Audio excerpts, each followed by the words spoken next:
ప్రార్థన చేసుకుందాం. ప్రేమ కలిగిన మా తండ్రి, దయగల మా దేవ, నీ నామానికి వందనాలు చెల్లిస్తున్నాం. విలువైన నీ మాటలు పరిశోధించటానికి మేమంతా నీ వేద గ్రంథం ముందు కూర్చున్నాం. దేవా, నీ మహాజ్ఞానాన్ని మాకు అనుగ్రహించమని కోరుకుంటూ క్రీస్తు పేర ఈ ప్రార్థన అడిగి వేడుకుంటున్నాం మా ప్రియ పరలోకపు తండ్రి. ఆమేన్. ప్రియమైన దేవుని వారలారా, ప్రభు పేరట మీ అందరికీ శుభములు తెలియజేసుకుంటున్నాను. గత కొన్ని ఎపిసోడ్లుగా పతనమవుతున్న పట్టణాలు, వాటి పరిస్థితుల గురించి మీతో మాట్లాడుతున్నాను. ఈరోజు ప్రపంచ పరిస్థితి ఎంత దారుణంగా, దయనీయంగా మారిందో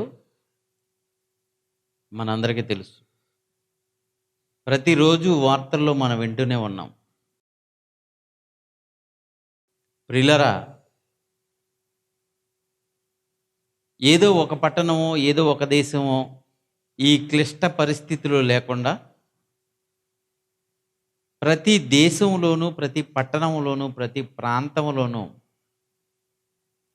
ఈ భయంకరమైన కరోనా వైరస్ ఎఫెక్ట్ని ఎదుర్కొంటున్నారు. గత 2 ఎపిసోడ్లుగా మీతో మాట్లాడుతున్నాను. హెజ్కేలు గ్రంథము 14 అధ్యాయము 12 వచనం నుంచి ఒక్కసారి మరలా చదువుదాం. అది హెజ్కేలు గ్రంథము 14 అధ్యాయము 12 వచనం. హెజ్కేలు గారికి దేవుని యొక్క వాక్యము ప్రత్యక్షమై ఎలాగూ సెలవిచ్చెను, నరపుత్రుడా, ఏ దేశమైతే విశ్వాసఘాతకమై నా దృష్టికి పాపం చేస్తుందో దానికి నేను విరోధిని. ఏ దేశమైతే విశ్వాసఘాతకమై పాపం చేస్తుందో దానికి నేను విరోధిని. ప్రాణాధారమగు ఆహారము లేకుండా చేసి, కరువు పంపించి, మనుషులను పశువులను నిర్మూలము చేయును.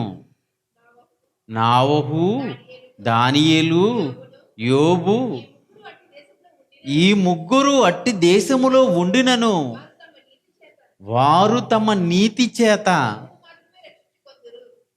తమ్మును మాత్రమే రక్షించుకుంటారో ఇదే ప్రభువగు యెహోవా వాక్కు. నావహు, దానియేలు, యోబు వీళ్ళ నీతిమంతులు.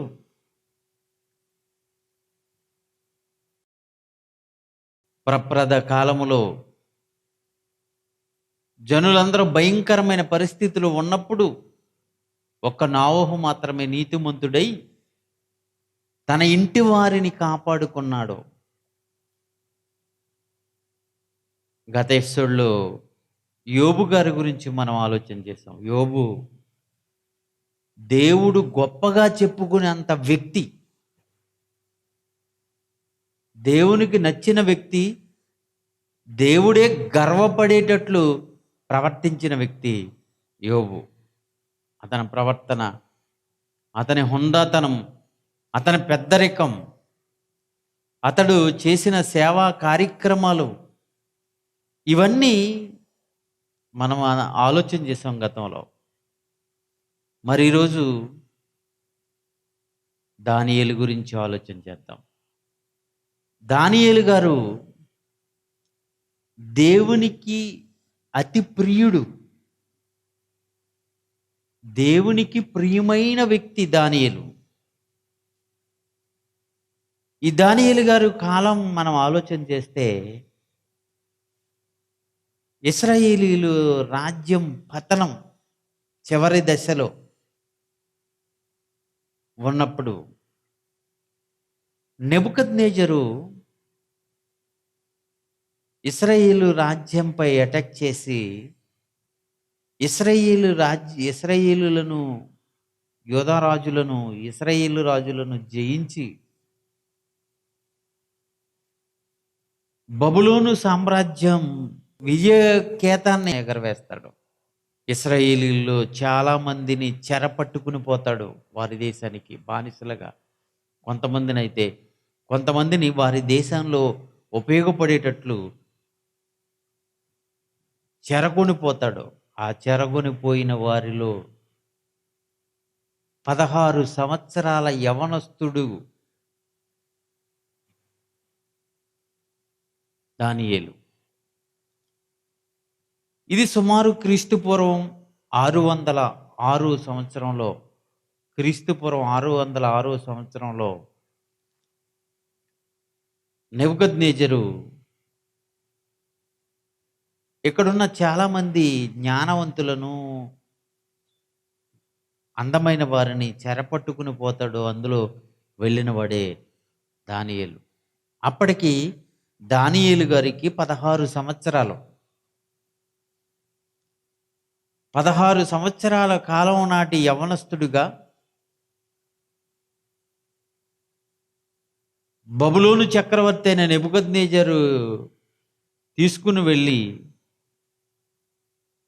జ్ఞానవంతుడిగా, పాండిత్యం తెలిసిన వానిగా, ఇతని సేవలు బబులోను సామ్రాజ్యానికి ఉపయోగించుకోవాలని రాజుగారు ఆలోచనలో ప్రత్యేకమైన విభాగంలో ఈ యవనస్తులు పోషించబడుతూ ఉంటారు. దానియేలు గ్రంథము 1వ అధ్యాయము 4వ వచనాన్ని మనం ఆలోచన చేయగలిగితే, దానియేలు గ్రంథము 1వ అధ్యాయము 4వ వచనం. రాజు అశ్వెనజు అను నపుంసకుల అధిపతిని పిలిపించి అతడికి ఎలాగూ ఆజ్ఞాపించెను, ఇశ్రాయేలుల రాజవంశములలో ముఖ్యులు. దానియేలు ఇశ్రాయేలు రాజవంశానికి చెందినవాడు. ఇశ్రాయేలు రాజవంశములో ముఖ్యులై అంటే ఎలాంటి లోపము లేని యవనస్తుడు, అందమైన యవనస్తుడు. వీళ్ళ లోపము లేని సౌందర్యము, లోపము లేని సౌందర్యం. కుర్రవాడు ఎర్రగా ఉన్నాడు కానీ పొట్టువాడు అయిపోడు, హైట్గా ఉన్నాడు కానీ ఇతనికి ఏదో లోపం ఉంది. హెయిర్ బాగోలేదను, ముక్కు బాగోలేదను, నోరు కొంచెం వంకరగా ఉందను, ఏదో లోపం కనబడుతుంటుంది. అన్నీ బాగున్నా చివరికి వేళ్ళు దగ్గరకు వచ్చేటప్పుడు కొంతమంది వేళ్ళు అందంగా కనపడవు. వాళ్ళ వేళ్ళు కప్పుకోవడానికి షూలు అయ్యి వేసుకుంటూ ఉంటారు. ఏ లోపము లేని అందమైన యవనస్తులు వీళ్ళు. అంటే అన్నిటిలో సకల విద్యలో మోషే గారు ఐగుప్తీయుల సకల విద్యలో ఎలా ప్రవీణుడయ్యాడో, ఇశ్రాయేలీల సకల విద్యలో ప్రవీణ్యత పొందినవాడు, రాజవంశానికి చెందినవారు, తర్వాత కాలంలో పరిపాలనలోనికి రావలసిన వారు వీళ్ళం.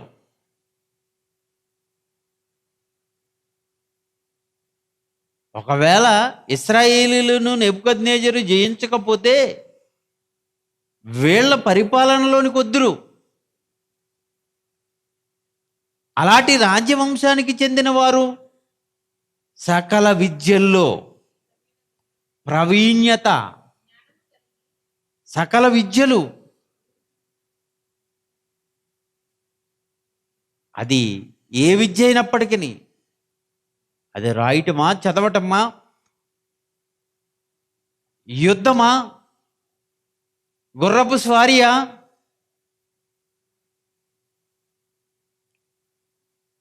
సంగీతమా,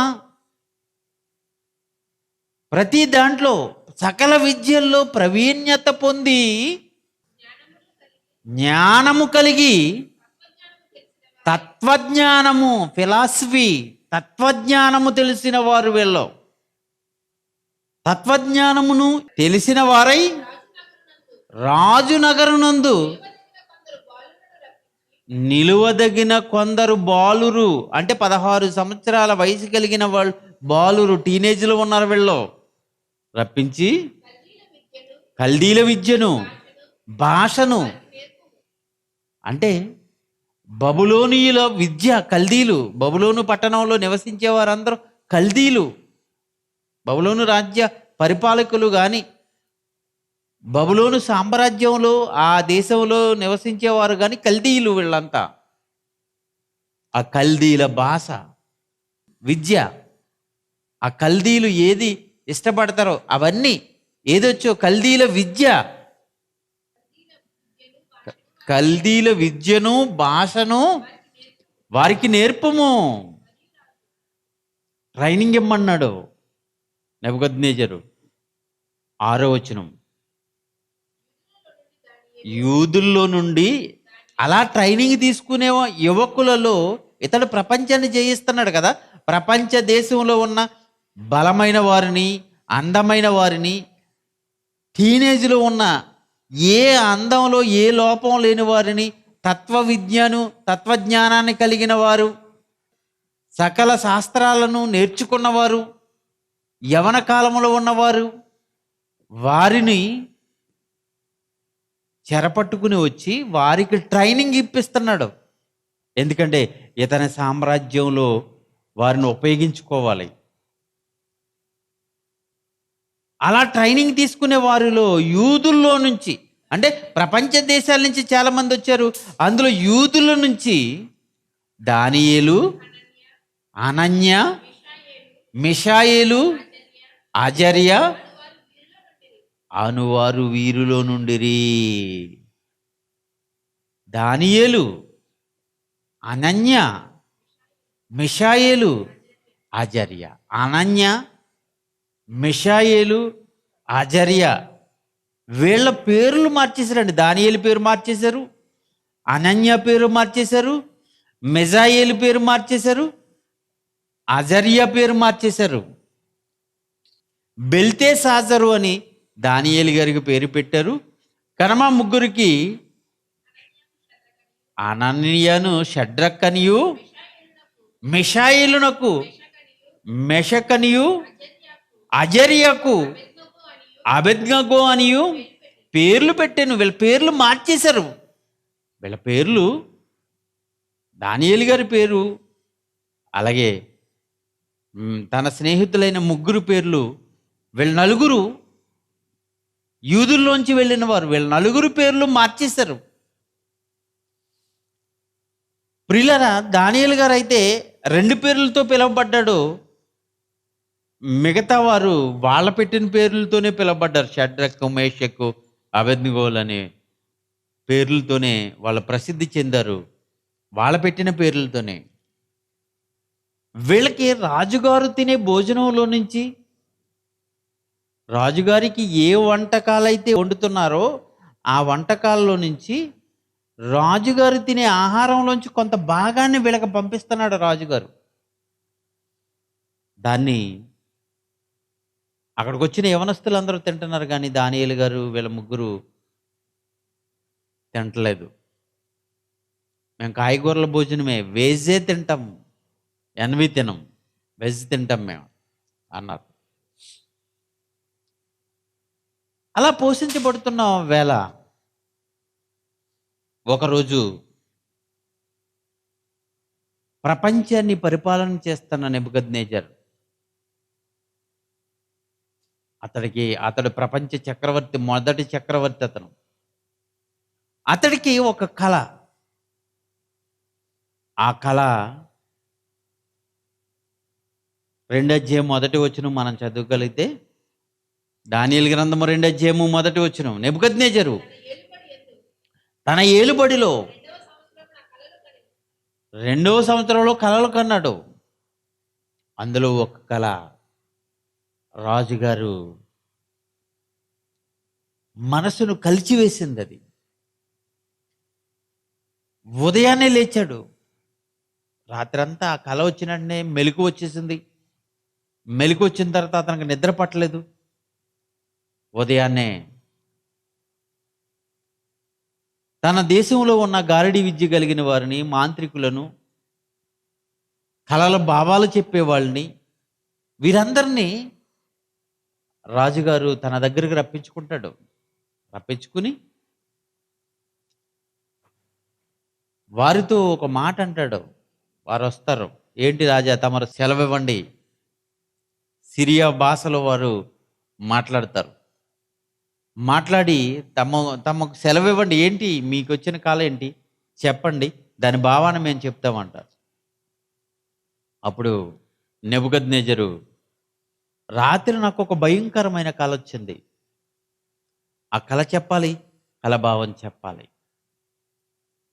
ఆ కళ చెప్పండి, దాని అర్థం మేము చెప్తామంటున్నారు వీళ్ళు.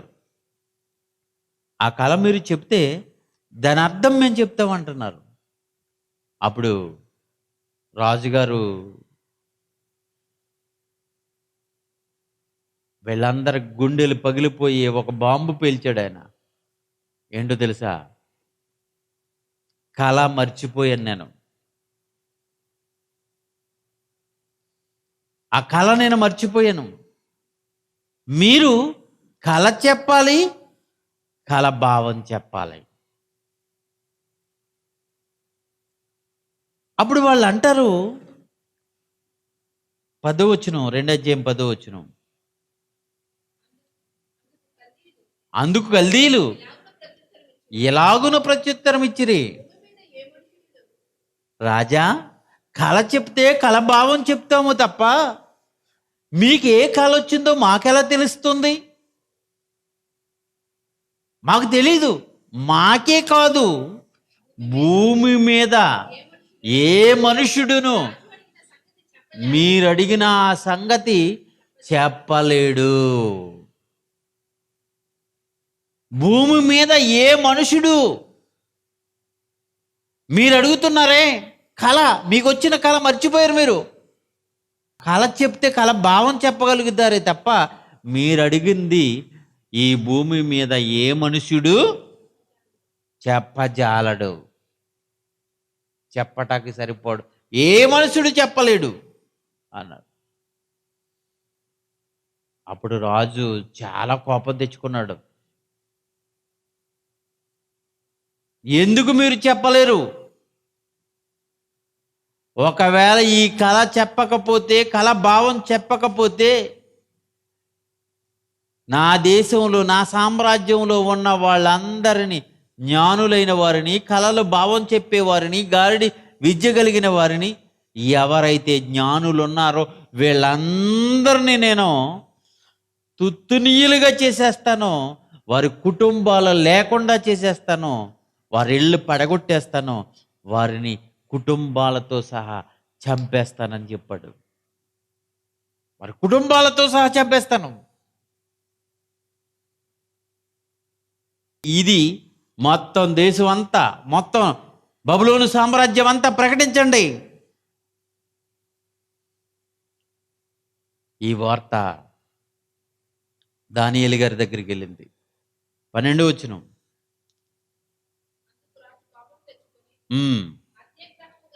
అత్యాగ్రహము గలవాడై బబులోనులోని జ్ఞానులందరినీ సంహరింపవలెనని ఆజ్ఞ ఇచ్చెను.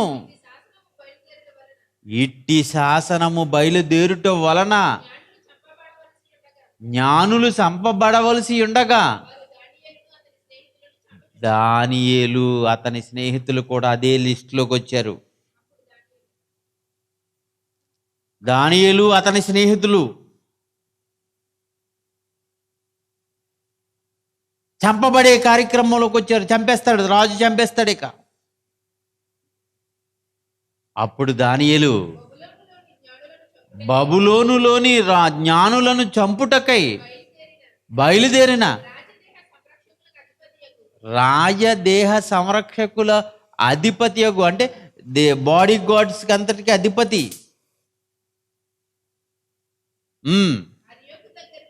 అరియోకు దగ్గరికి పోయి జ్ఞానయుక్తంగా ఇలా చెప్పాడు. రాజునొద్ద నుండి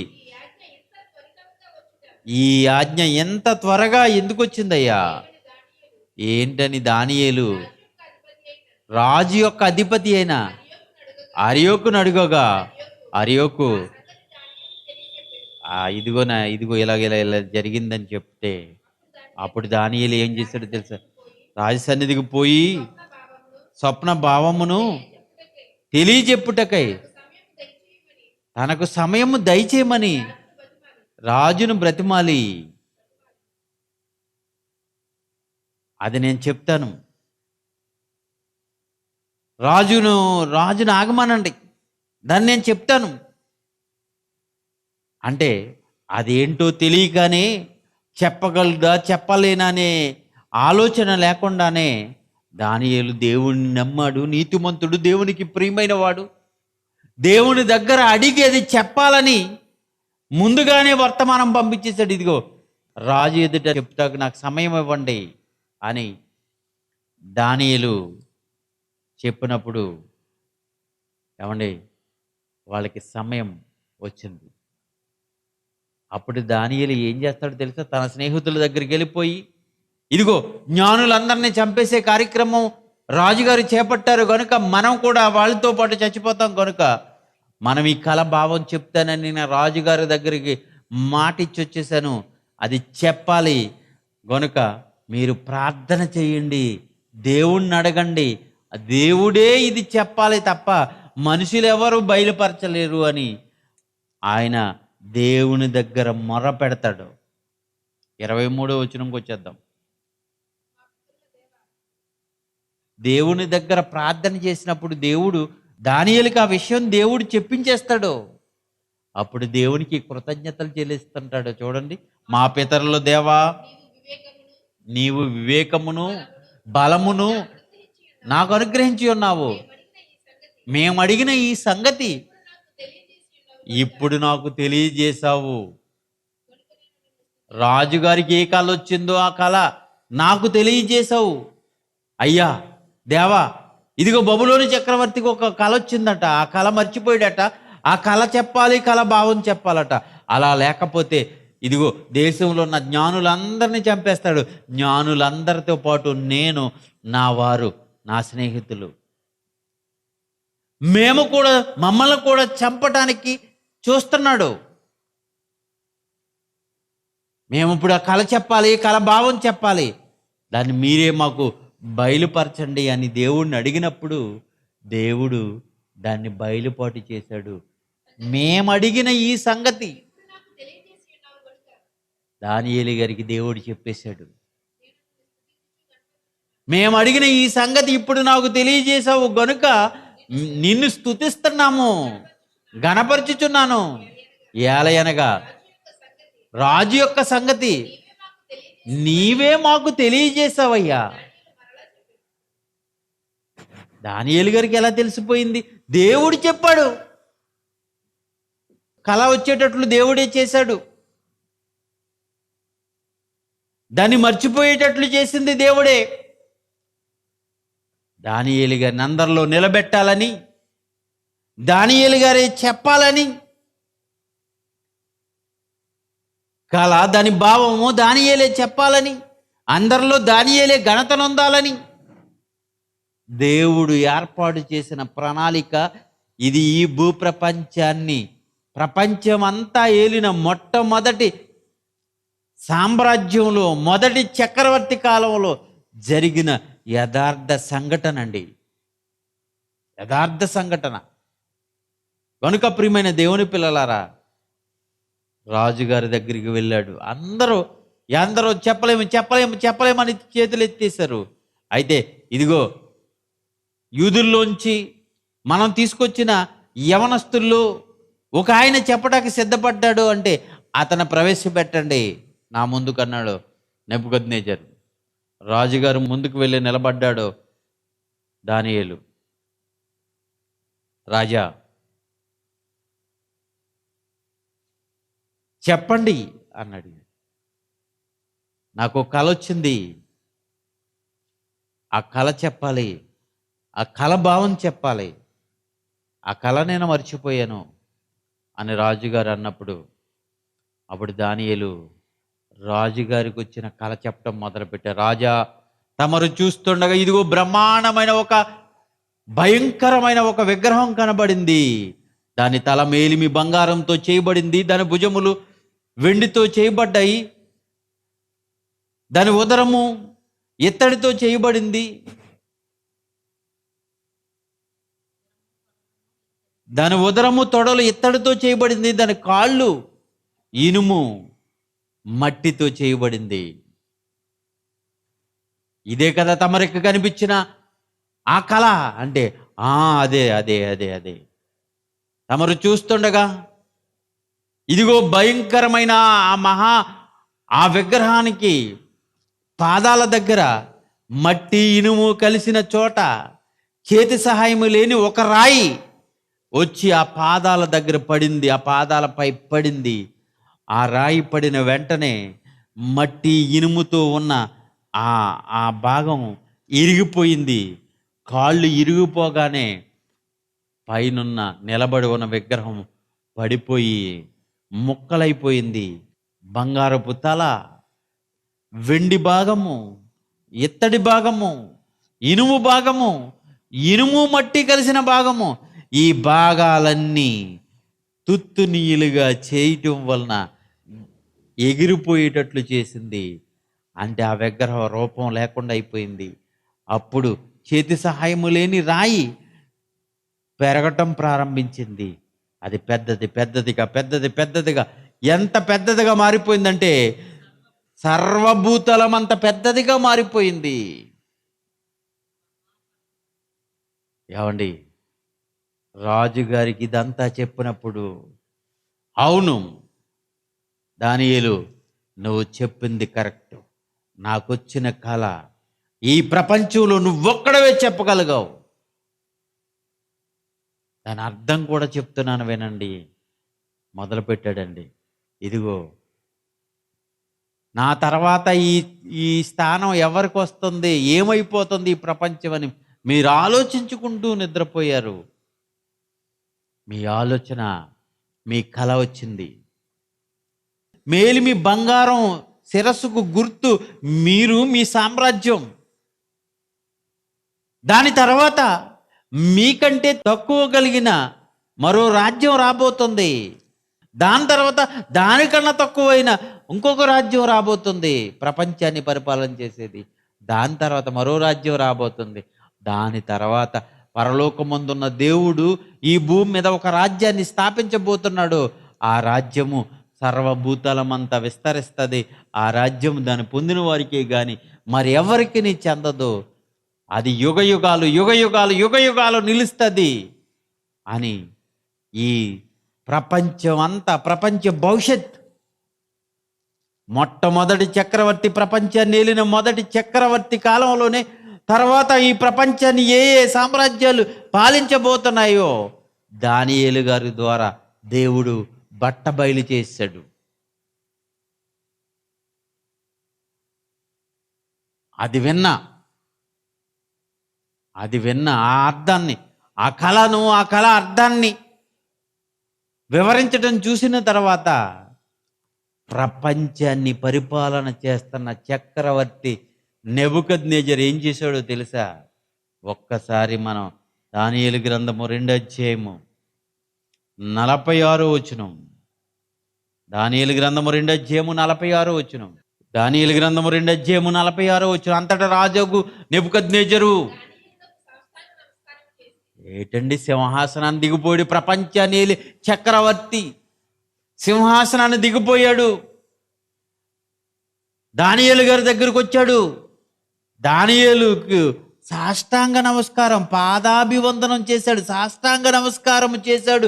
ప్రపంచాన్ని చక్రవర్తి. What a wonder!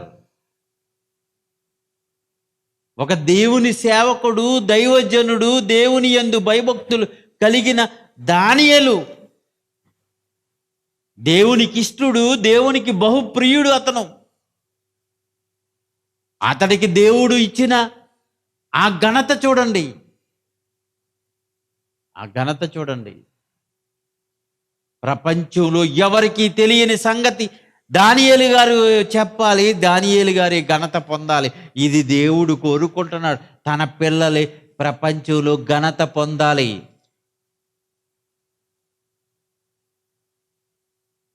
కొరింథీయులకు రాసిన మొదటి పత్రిక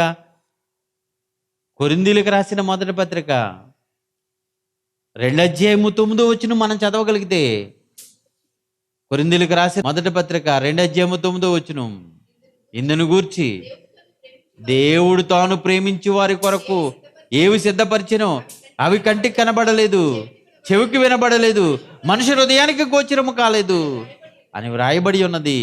మనకైతే ఈ ప్రపంచానికి అర్థం కాని సంగతులు మనకైతే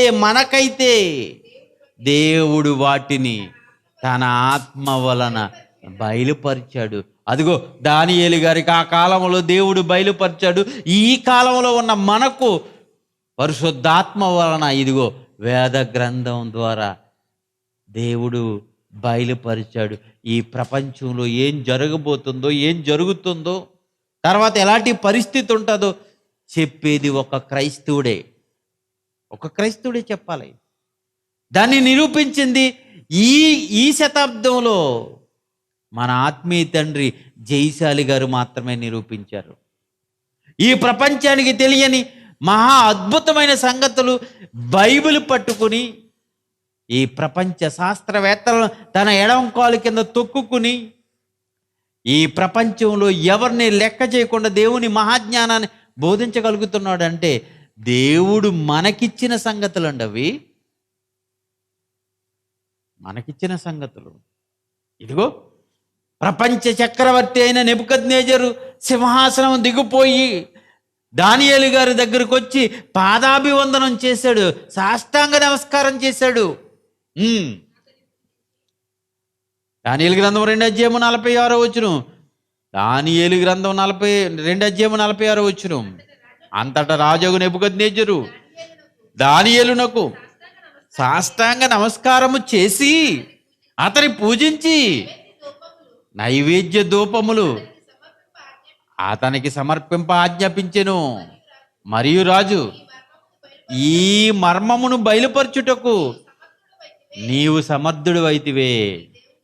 నీ దేవుడు దేవతలకు దేవుడయ్యా, రాజులకు ప్రభువయ్యా, మర్మములను బయలుపరచువాడయ్యా. ఈ దేవుడు ఒప్పేసుకున్నాడండి.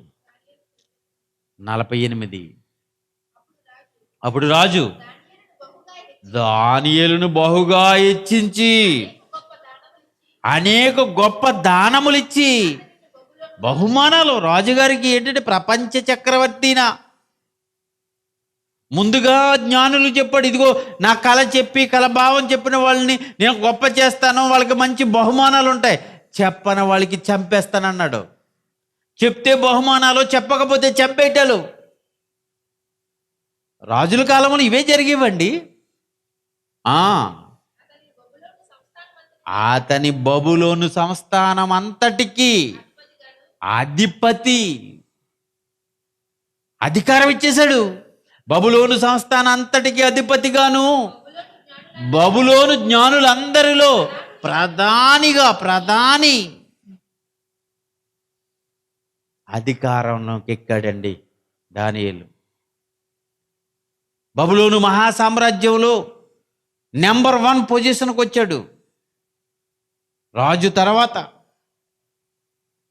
అంతటి ఉన్నత స్థితికి దానియేలు వచ్చేసాడు. దానికి కారణం రాజుగారికి వచ్చిన కళ, ఆ కళ భావం ప్రపంచ భవిష్యత్తు చెప్పిన దానియేలు. ఏమండి దానియేలు గారికి ఎంత ఇంపార్టెంట్ ఉందంటే నెబుకద్నెజరు కాలంలోనూ ప్రధానిగా ఉన్నాడు. అలాగే నెబుకద్నెజరు తర్వాత అతని కుమారుడు బెల్షస్సర్ ఆయన కాలంలో కూడా ప్రధానిగా ఉన్నాడు.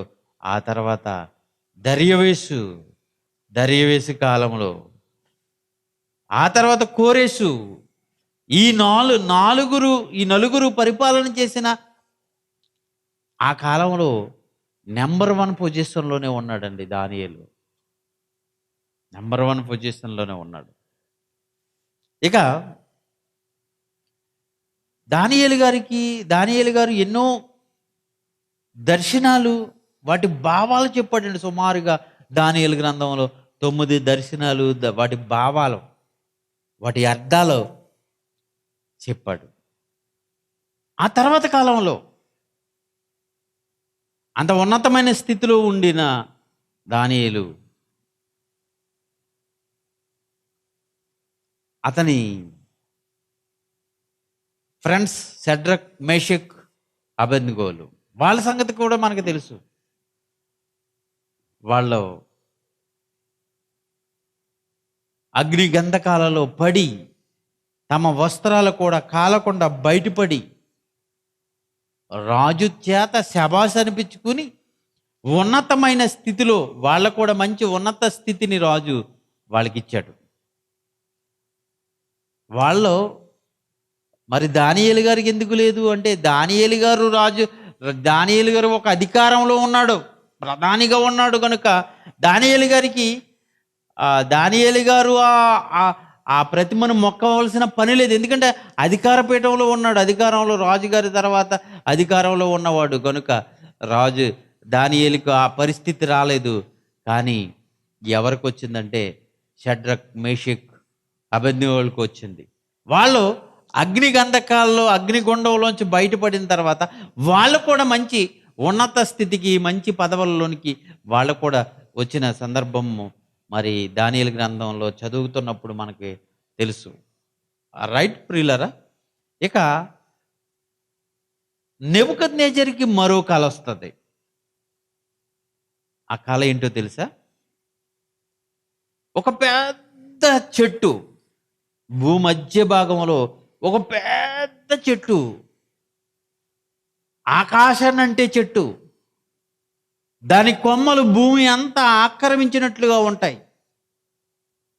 దాని ఆకులు సొగసైన ఆకులు, దాని పళ్ళు చాలా రుచికరమైన పళ్ళు, విస్తారమైన పళ్ళు పండుతున్నాయి. ఆ చెట్టు కింద అనేక జంతువులు ఆశ్రయం తీసుకుంటున్నాయి. అలాంటి ఉన్నతమైన చెట్టు ఒకటి నెబుకద్నెజరుకు కనబడింది దర్శనములో, కలలో. చాలా ఆసక్తిగా చెట్టు ఏంటి అనేది చూస్తున్నాడు. మంచి పళ్ళు ఉన్నాయి, దాని ఆకులు అందంగా ఉన్నాయి, అది చాలా పెద్ద చెట్టు. దాని నుంచి వచ్చే ఆహారము భూనివాసులందరికీ సరిపోయేంత ఆహారం వస్తుంది దాని నుంచి. అలాంటి గొప్ప చెట్టు ఉంటే ఒక ఆయన దేవుని దగ్గర నుంచి వచ్చి అక్కడ నిలబడి, ఈ చెట్టు కొమ్మలు నరికివేయండి, దీని ఆకులు తీసివేయండి, దీని పళ్ళు పారవేయండి, దీన్ని నరికివేయండి, దీని మీద ఉన్న పక్షులను ఎగరవేయండి, దీని కింద ఉన్న జంతువులు, అడవి జంతువులన్నిటిని తోలివేయండి అని ఒక ఆయన, దేవుని దగ్గర నుంచి వచ్చిన ఒక ఆయన చెప్తున్నాడు. ఆ చెట్టు కొమ్మలతో సహా మొదలకి నరకబడింది. ఆ మొదలు మాత్రం అలాగ ఉండవండి. ఆ మొదలను తీసుకెళ్ళి భూమిలో పెట్టండి, అది మంచుతో తడిసిపోవాలి, మంచుతో తడిసిపోవాలి, అది పాడైపోవాలి అని చెప్పటం, అలా జరగటం. ఇతను సీన్ చూశాడు. దర్శనములో మెలకు వచ్చింది.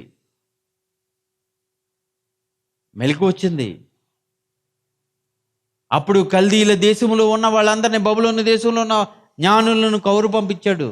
ఇదిగో ఇప్పుడు కళ చెప్తున్నాను, దాని భావం చెప్పండి అని అడిగాడు. ఇదిగో పెద్ద చెట్టు కనపడింది. ఇప్పుడు నేను చెప్పాను చూడండి, ఆ చెట్టు గురించి అంతా వివరణ ఇచ్చాడు. అతను కనబడింది, కల్లో కనబడింది అంతా చెప్పాడు. అప్పుడు జ్ఞానులు, మాకు తెలియదయ్యా, దాని అర్థం ఏంటో మేము చెప్పలేము అన్నారు. అప్పుడు చెప్పేవాడు ఒకే ఒకడున్నాడు, ఆయన తీసుకురండి, ఆయనే దానియేలు, ఆయనే చెప్పగలడు అని దానియేలు గారిని కౌరు పంపించుకున్నాడు. మళ్ళా దానియేలు గారు వచ్చి రాజు సముఖమందు నిలబడ్డాడు. నిలబడి, చెప్పండి రాజా, తమరికి ఏం కళ వచ్చింది? కళ చెప్పాడు టకటక.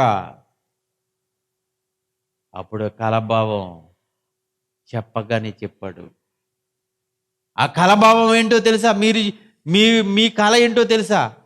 ఇదిగో మీ కళ భావం ఇదే. మీ రాజ్యం, ఈ రాజ్యంలోంచి నువ్వు తీసివేయబడుతున్నావు. నీ దగ్గర నుంచి సామ్రాజ్యం తీసివేయబడుతుంది. రాజ్యంలోంచి నీవు తరిమివేయబడతావు. పశువులు మేసినట్టు గడ్డిని మేస్తావు నీవు అని దేవుడు నీ గురించి సూచించాడు అని చెప్తున్నాడు. దాని గురించి మనం దానియేలు గ్రంథం 4వ అధ్యాయము 24వ వచనం. దానియేలు గ్రంథం 4వ అధ్యాయం 24వ వచనం.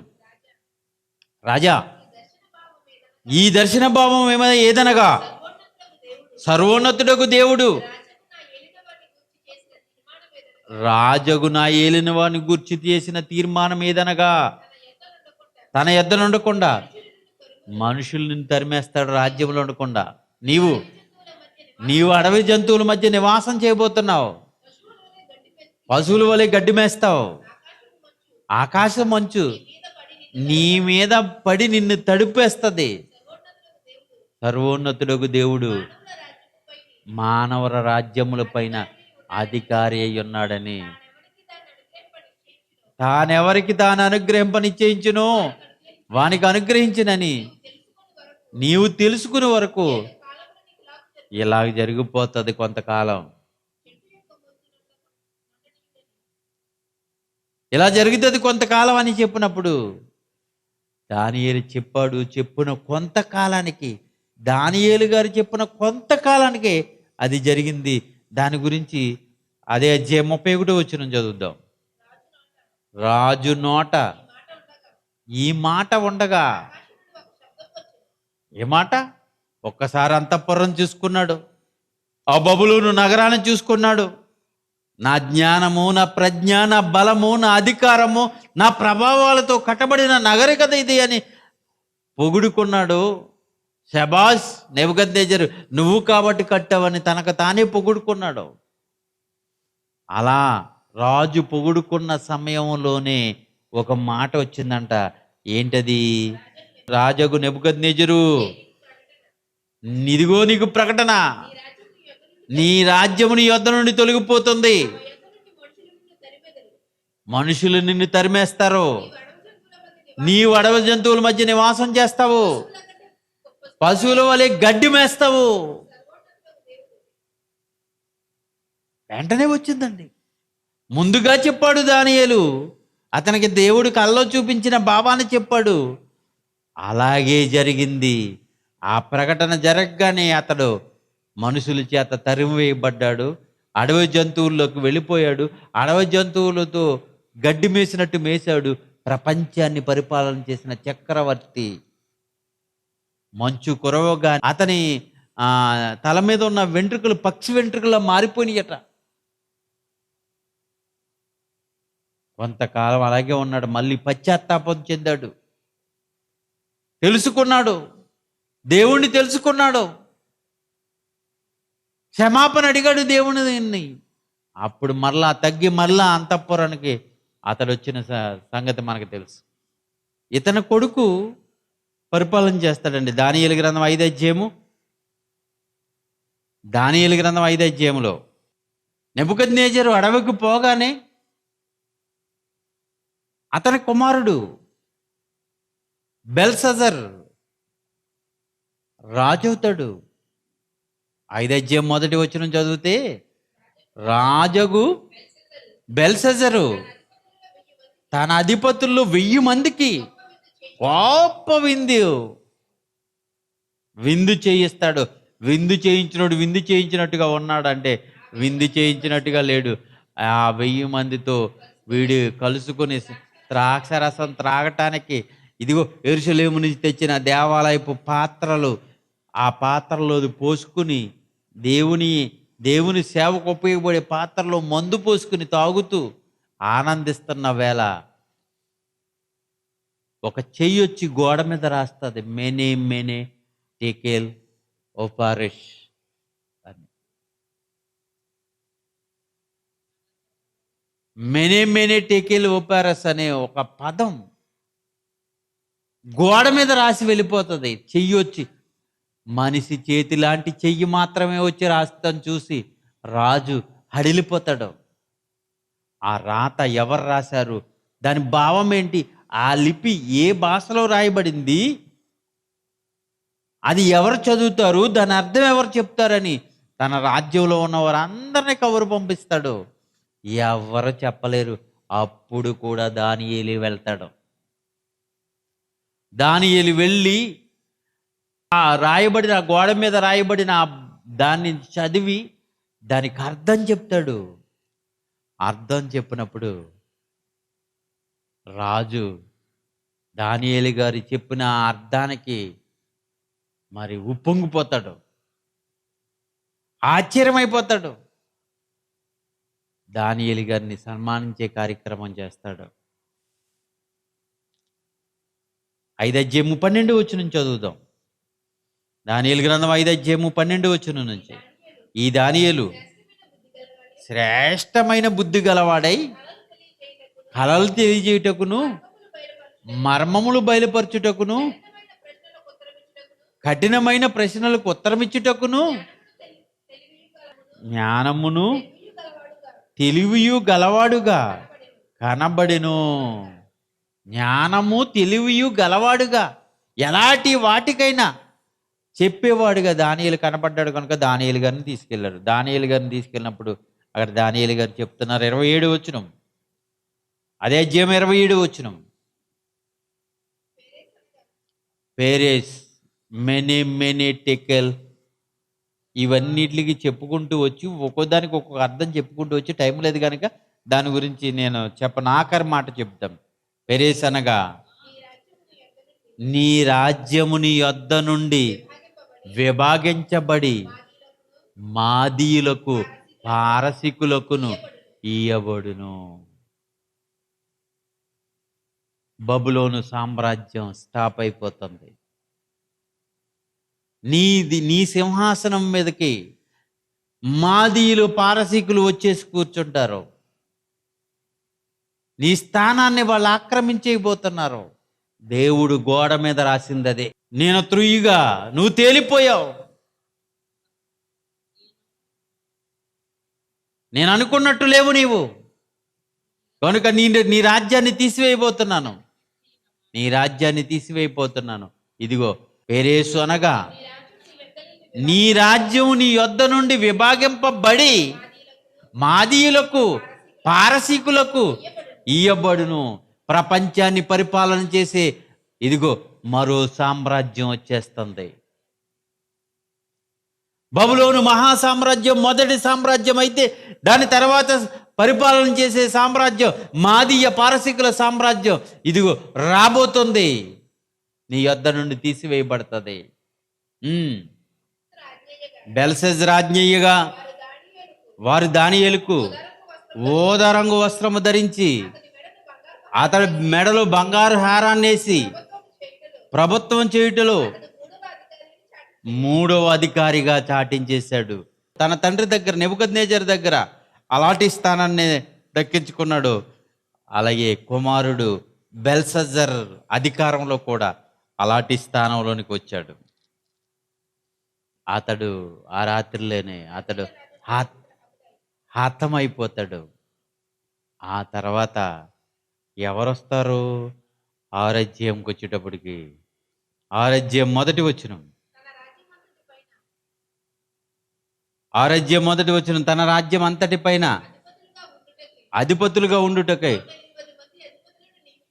120 మంది అధిపతులు నియమించుటకు దర్యావేషు, మాదీయుల పారసీకుల రాజు దర్యావేష్,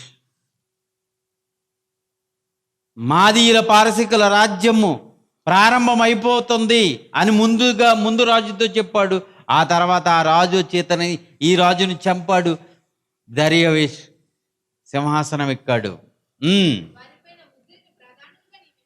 ఆ రాజు కూడా ఎంక్వైరీ చేసుకున్నాడు, ఎవరు ఈ దేశంలో బాగా జ్ఞానం కలిగిన వాళ్ళు, పాలనకు అడ్వైజ్ ఇవ్వగలిగిన వాళ్ళు ఎవరు అని ఎంక్వైరీ చేసుకుంటే అందులో దానియేలు గారు వచ్చారు. ఆ ముగ్గురు, మళ్ళీ చదవమాట, వారిపైన ముగ్గురిని, 1000 మందిని ఏర్పాటు చేసుకుని వారిపైన ముగ్గురిని ప్రధానులుగా నియమించాడు. ఆ ముగ్గురులో దానియేలు గారు ముఖ్యుడు. ముగ్గురులో మళ్ళీ అగ్రగణ్యుడిగా దానియేలు గారు ఉన్నారు. చూసారా? దర్యావేషు కాలములో కూడా, అతనికి ముందు బెల్షస్సర్ కాలంలో కూడా, అతనికంటే ముందు నెబుకద్నెజర్ కాలంలో ఎంత ఉన్నత స్థితి. రాజునకు నష్టము కలుగకుండానట్లు అధిపతులు తప్పకుండా వీరికి లెక్కలు చెప్పవలసి ఉండవలెనని ఆజ్ఞించెను. ఈ దానియేలు గారు ఎలాంటి వారు చూడండి. దానియేలు గారి గురించి చెప్తుంది.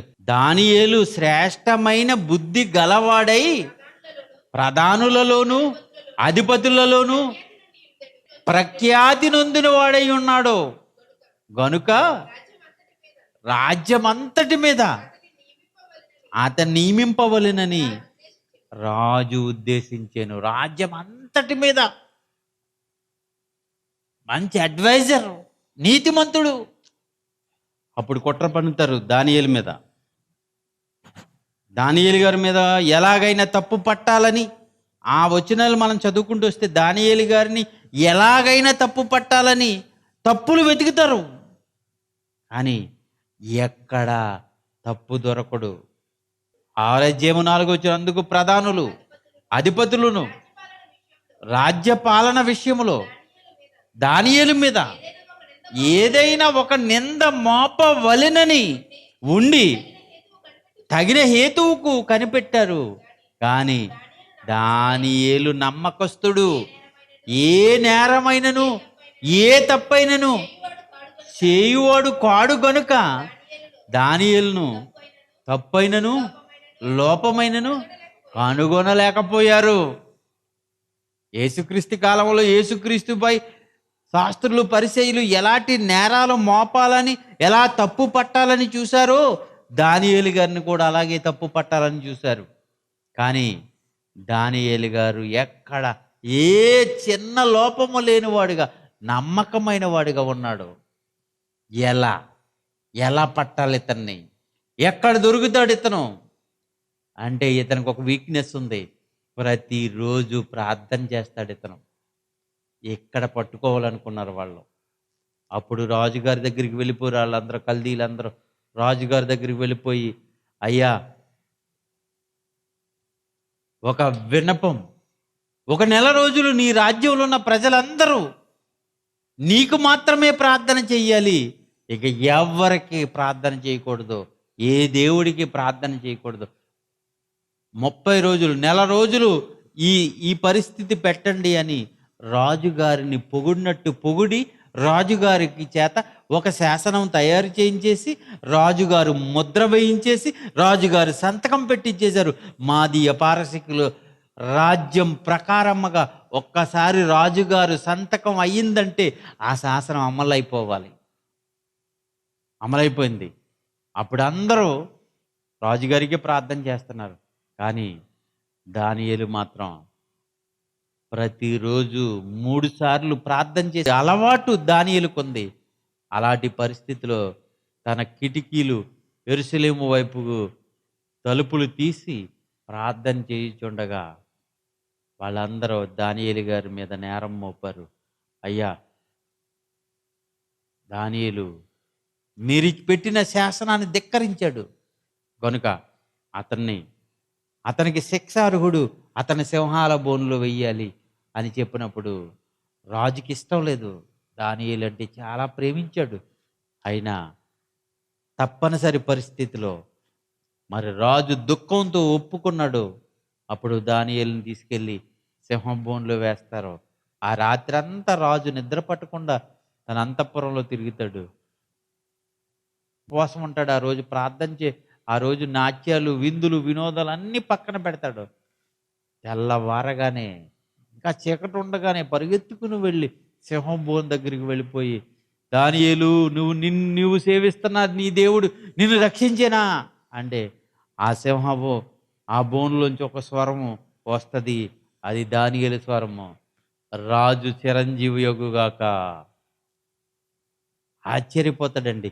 దానియేలును బయటికి తీసుకొచ్చి, ఎవరైతే దానియేలు మీద కుట్ర పని ఆ శాసనాలు తయారు చేయించారో వారిని, వారి భార్యలతో సహా, వారి కుటుంబస్తులను సింహాల బోన్లో వేసినప్పుడు సింహాలు వాళ్ళని చీల్చి చెండాడి వాళ్ళని తినేస్తాయి. ఈ సంగతి మీ అందరికీ తెలిసిందే. అప్పుడు ఒక చక్కటి శాసనాన్ని చేయిస్తాడండి రాజగు దర్యావేషు. దానియేలు గారిని బయటికి తీసుకొచ్చిన తర్వాత, దానియేలు దేవుడే నిజమైన దేవుడు అని ఒక శాసనాన్ని తయారు చేయించి మొత్తం తన రాజ్యంలో ఉన్న అన్ని సామంత రాజ్యాలకి పంపిస్తాడు. ఓకే, ఇక దానియేలు ఎలాంటి వాడు చూడండి. దానియేలు గ్రంథం 9:20. దానియేలు గ్రంథం 9:20. నేను ఇంకా పలుకుచు ప్రార్థన చేయుచు పవిత్ర పర్వతము కొరకు నా దేవుడైన యెహోవా ఎదుట నా పాపమును, నా జనము యొక్క పాపమును ఒప్పుకొనుచు యెరూషలేము దేవాలయము కట్టాలని దేవుని దగ్గరకు వచ్చి ప్రార్థన చేస్తూ, యెరూషలేములో పడగొట్టబడిన దేవాలయం మరలా పునఃప్రారంభించాలని, యెరూషలేము పట్టణంకి మరలా తిరిగి రావాలని దానియేలు గారు చేసిన ప్రార్థన, దానియేలు గారు చేస్తున్న ప్రార్థన ఇది. ఇక 9:23 మనం చదవగలిగితే, 9:23 గాబ్రియేలు దూత వచ్చాడు, దానియేలు ముందు నిలబడ్డాడు. దానియేలు, నీవు బహు ప్రియుడవు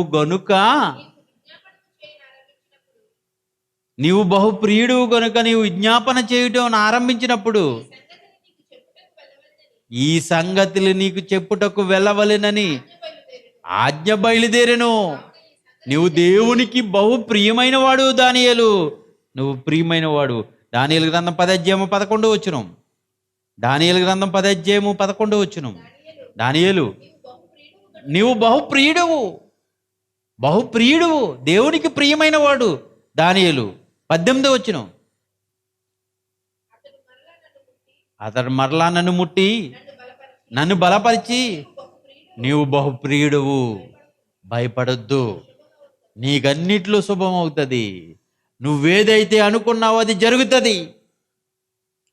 అంటే ప్రపంచ చక్రవర్తుల దగ్గర ఉన్నత స్థితిలోనికి వచ్చిన దానియేలు, ప్రపంచంలోకెల్లా నీతిమంతుడిగా, ఆ కాలంలో ఒక తప్పు కూడా దొరకని నీతిమంతుడిగా, దేవునికి ప్రియమైన వాడిగా ఉన్న దానియేలు, ప్రపంచ భవిష్యత్తుని చెప్పిన దానియేలు, ఇదిగో బబులోను సామ్రాజ్యం, బబులోను చక్రవర్తుల తర్వాత మాదీయ పారసీకుల చక్రవర్తులు ఏలుతారని చెప్పాడు. నీ రాజ్యం నీ దగ్గర నుంచి తీసివేయబడుతుంది, నువ్వు అడవిలోకి వెళ్ళిపోతావని చెప్పాడు. అలాగే జరిగింది.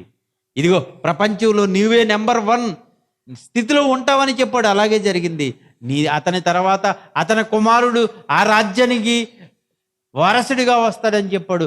అదే జరిగింది.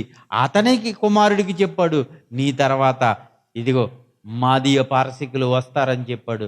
అలాగే జరిగింది. వారి కాలంలో ఏవైతే దానియేలు గారు చెప్పారో అవన్నీ ఖచ్చితంగా జరిగినాయి. ఇక ఆ 2 సామ్రాజ్యాల తర్వాత మరో సామ్రాజ్యం వస్తుందని దానియేలు గారు ముందుగానే సూచించాడు. ఆ సామ్రాజ్యం పేరు కూడా దానియేలు గారు చెప్పేశాడు. ఎంత భవిష్యత్తు జ్ఞానం చూడండి. దానియేలు గారికి దేవుడు ఎలాంటి సంగతులు బయలుపరిచాడో చూడండి. దానియేలు గ్రంథం 10:20. దానియేలు గ్రంథం 10:20. అతడు, నేనెందుకు నీ యొద్దకు వచ్చితినో అది నీకు తెలిసినది కదా, నేను పారసీకుడకు అధిపతితో పారసీకులను తీసివేయబోతున్నాను, నేను మరలపోదును. నేను బయలుదేరుతుండగానే గ్రేకీయుల దేశము యొక్క అధిపతి వస్తాడు. అంటే గ్రేకీయులు అంటే గ్రీసులు. గ్రీకు సామ్రాజ్య అధిపతి వస్తాడు. ఈ మాదీయ పారసీకుల సామ్రాజ్యం తర్వాత గ్రీకు సామ్రాజ్య అధినేత అలెగ్జాండర్ ది గ్రేట్ రాబోతున్నాడు. దానియేలు గారు ఏమన్నాడు చూడండి 11 అధ్యాయంలో 2-3 వచనాల్లో. ఇప్పుడు సత్యమును నీకు తెలియజేయుచున్నాను, ఏమనగా ఇంకా 3 రాజులు పారసీకుల మీద, పారసీకుల రాజులు 3 రాజులు పరిపాలన చేయబోతున్నారు. 500 సంవత్సరాల తర్వాత మరొక కొంతకాలం 550 ఆ సంవత్సరాల మధ్యకాలంలో చెప్తున్నాడు ఇది. పారసీకులు 3 రాజులు రాజ్యము చేసిన పిమ్మట అందరికంటే అత్యైశ్వర్యము కలిగిన ఒకడు రాబోతున్నాడు. వీళ్ళ 3 తర్వాత ఇంకొక రాజు రాబోతున్నాడు. అతనే ప్రపంచాన్ని ఏలే అలెగ్జాండర్ ది గ్రేట్. అతనేనండి, అతను రాబోతున్నాడు. అతడు తనకున్న సంపత్తు చేత బలవంతుడు, గ్రీకు వీరుడు, బలవంతుడు. ఇతను తనకున్న సంపత్తు చేత, తనకున్న గొప్ప సైన్యం చేత బలవంతుడై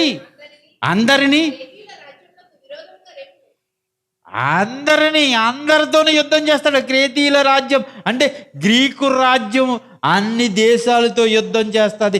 ఈవెన్ భారతదేశానికి కూడా ఈ గ్రీక్ సామ్రాజ్యం యుద్ధానికి వచ్చాడు అలెగ్జాండర్ ది గ్రేట్. ప్రపంచ అన్ని దేశాలతో యుద్ధం చేస్తుంది. ప్రపంచాన్ని జయించిన Greek Veerudu Alexander the great అని చెప్పబడిందే అతడు పుట్టక ముందే, ఒక 100 సంవత్సరాలకు ముందుగానే. మరి దానియేలు గారు ఏమని చెప్తున్నాడు చూడండి, ఏమని చెప్తున్నాడు చూడండి. క్రీస్తు పూర్వం 350 శతాబ్దాలకు సంబంధించిన వాడే అలెగ్జాండర్ ది గ్రేట్ అయితే, క్రీస్తు పూర్వం 550, 530, 550 మధ్యకాలంలో చెప్పబడుతున్న మాట ఇది. మాదీయ పారసీక సామ్రాజ్యులు 3 రాజులు పరిపాలన చేసిన తర్వాత మరొక రాజు రాబోతున్నాడు. అతడు గ్రీకు సామ్రాజ్య అధినేత.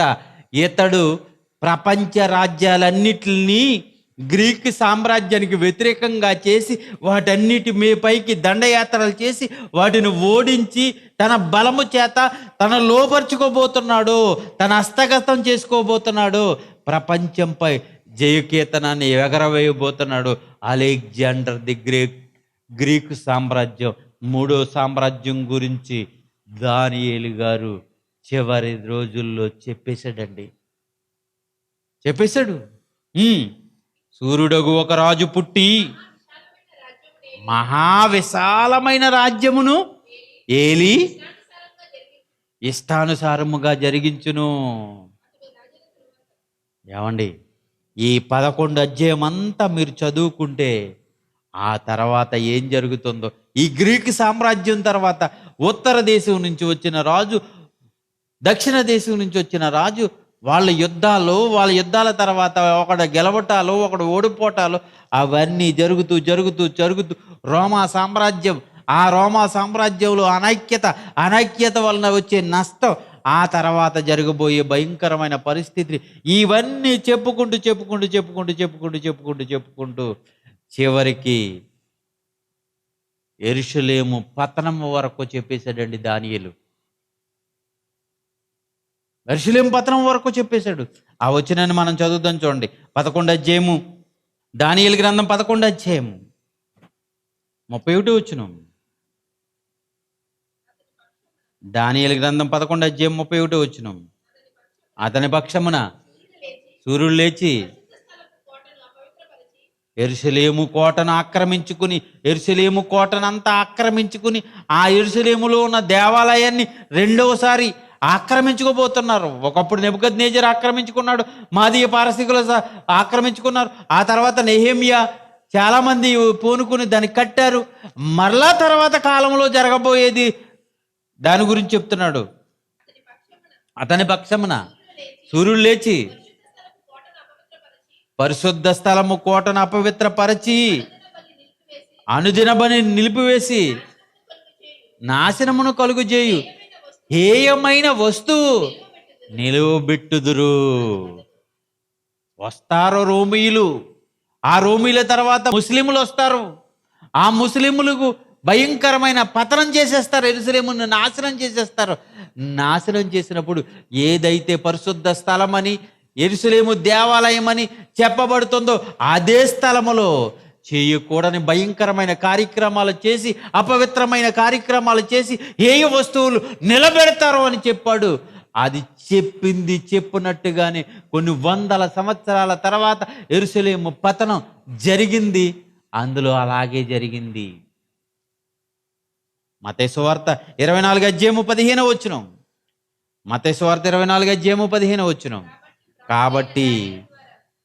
కాబట్టి ప్రవక్త అయిన దానియేలు గారి ద్వారా చెప్పబడిన నాశనకరమైన ఏ వస్తువు పరిశుద్ధ స్థలమందు నిలిచిండుట మీరు చూడగానే గ్రహిస్తాడో. చూస్తారు మీరు ఏది పరిశుద్ధ స్థలమని, ఏ దేవాలయం వైపు తిరిగి మీరు ఒట్టి పెట్టుకుంటున్నారో, ఏ దేవాలయం దగ్గరికి వెళ్ళి మీరు ప్రార్థన చేస్తున్నారో అదే దేవాలయం పడగొట్టబడి హేయ వస్తువులు, మీరు దేన్నైతే హేయమైనదిగా అనుకుంటారో ఆ హేయమైనవన్నీ తీసుకొచ్చి అక్కడ పెట్టేస్తారు. వాళ్ళు దాన్ని సర్వనాశనం చేసేస్తారు. దాన్ని మీరు చూస్తారని యేసుక్రీస్తు అన్నాడు. యేసుక్రీస్తు కాలం తర్వాత అది ఖచ్చితంగా జరిగింది. లోకసువార్త 21 20 చదువుదాం. లోకసువార్త 21:20 యెరూషలేము దండ్లు యెరూషలేముని దండెత్తేస్తారు. అనేక దేశాలు వచ్చేసి దండయాత్ర చేసేస్తారు. యెరూషలేము దండ చేత చుట్టబడుతా మీరు చూచినప్పుడు యెరూషలేము మీదకి దండెత్తి ఈ సైన్య దండులుగా వస్తున్నప్పుడు దాని నాశనం సమీపమయ్యిందని మీరు తెలుసుకోండి. ఏం జరుగుతుంది? 24 వారు యెరూషలేములో నివాసులందరూ కత్తివాత చేత కూలుదురు, చెరపట్టబడిన వారై సమస్తమైన అన్యజనుల మధ్యకు పోదురు. అన్యజనముల కాలములు సంపూర్ణమగు వరకు యెరూషలేము అన్యజనుల చేత త్రొక్కబడును. పతనం. ప్రియమైన దేవుని పిల్లలారా ఆలోచించండి, ఎంత నీతిమంతుడండి. ప్రపంచాన్ని యేసుక్రీస్తు వచ్చేంత వరకు యెరూషలేము మరలా రెండోసారి పతనం అయిపోయి కాలిపోయి నాశనం అయిపోయినంత వరకు ప్రపంచ భవిష్యత్తు చెప్పిన వాడే దానియేలు. ఇలాంటి దానియేలుకి ఎన్నో మర్మాలు దేవుడు బయలుపాటు చేశాడు. రాజ్యాధినేతలే ఆయనకి సాష్టాంగ నమస్కారాలు చేశారు, ఆయన్ని సన్మానించుకున్నారు, ఆయన గౌరవించుకున్నారు, ఆయన ఏం చెప్తే అది చేశారు. అలాంటి దేవునికి ప్రియమైన దానియేలు ఇదిగో ఈ కాలంలో ఉంటే దేవునికి ప్రియుడు దేవునికి బహుప్రియుడైన దానియేలు ఉన్న ఈ కాలంలో ఉంటే, ఆ కాలంలో కొంతమందిని కాపాడాడు, కొంతమంది యూదులను కాపాడాడు, జ్ఞానులను కాపాడాడు, ఆ దేశ ప్రజలను కాపాడాడు. ఈ కాలంలో ఉంటే దేవుని ఉగ్రత, దేవునికి వ్యతిరేకమై విశ్వాసఘాతకమై ఏ దేశమైతే పాపం చేస్తుందో ఆ దేశానికి దేవుడు విరోధమైనప్పుడు, దాన్ని నాశనం చేయడానికి తెగుళ్ళు పంపించినప్పుడు, యుద్ధాలు పంపించినప్పుడు, దాన్ని సర్వనాశనం చేస్తున్నప్పుడు అదే పట్టణములో అదే ప్రాంతంలో దేవునికి ప్రియమైన దానియేలు ఉన్న అతడు ఒక్కడ మాత్రమే కాపాడబడతాడు తప్ప ఇంకెవ్వరిని తన కుమారునైనను కుమార్తెనైనను తన ఇంటి వారినైనను తన స్నేహితులనైనను తన వారినైనను కాపాడుకోలేని దౌర్భాగ్యపు పరిస్థితులు ఈరోజు ఉన్నాయని హెజ్కేలు గారు చెప్పారు. ఆ చెప్పింది ఒక్కసారి ఆలోచించండి ప్రియులారా, ఎంత దారుణంగా ఉందో. ఓకే, నెక్స్ట్ లో మరింకొక మంచి టాపిక్తో మీ ముందుకు రావాలనుకుంటున్నాను. God bless you all. Thank you very much.